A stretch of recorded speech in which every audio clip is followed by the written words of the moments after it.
Orang-orang di Jakarta ini dipikirnya kita orang-orang daerah ini bodoh semua. Saya orang Jakarta loh. ya, dapilnya Jakarta. Bayangkan kita di daerah punya sumber daya alam yang luar biasa, ditarik ke pusat, ketika ada biaya keluar, tidak ke daerah diberikan, dibuat pula lagi badan gitu loh di Jakarta, dan kita seolah-olah mengemis lah minta itu, membuat proposal lah, membuat reasoning lah bahwa kita perlu anggaran. Ini lucu Pak. Oke.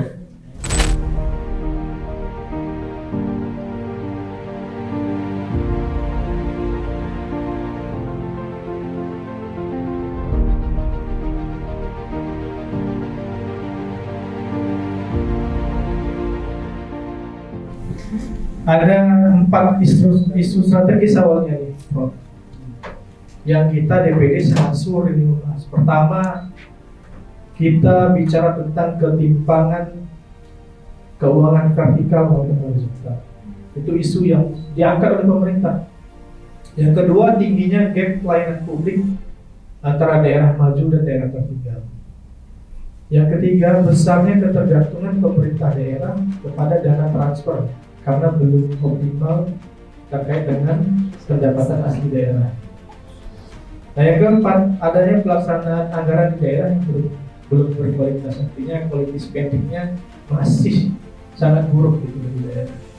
Karena 4 isu ini, kita DPD sangat tertarik untuk membahas ini. Jadi undang-undang ini dirubah dari yang awalnya istilahnya sebenarnya sama-sama saja istilahnya. Undang-undang perubahan keuangan pusat dan daerah gitu. Sekarang diganti menjadi undang-undang KPD. Hubungan keuangan pusat dan daerah. Saya pikir wah ini bagus. Setelah tahun 2004 kita melakukan reformasi aturan. Nah, ternyata tidak banyak perubahan yang dilakukan oleh pemerintah.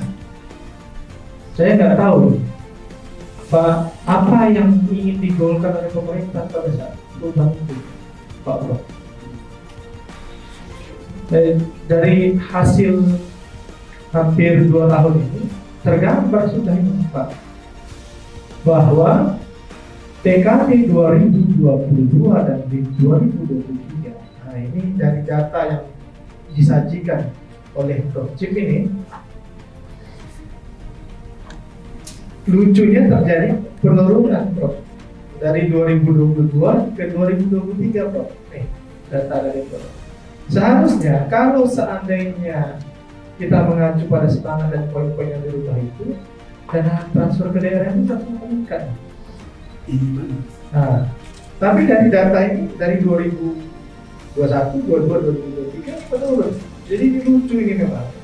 Undang-undang ini dibuat, kita pikir dari kurang sepertiga dana ini ditransfer ke daerah menjadi minimal berimbang lah, nggak usah kita berharap 2/3.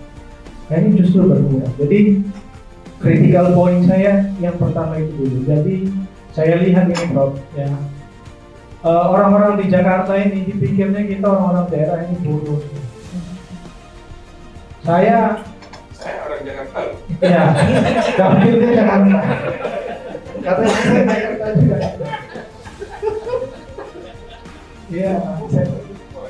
Iya, orang Jakarta, orang pusat.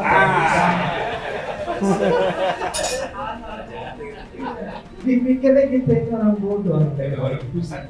Coba, Prof.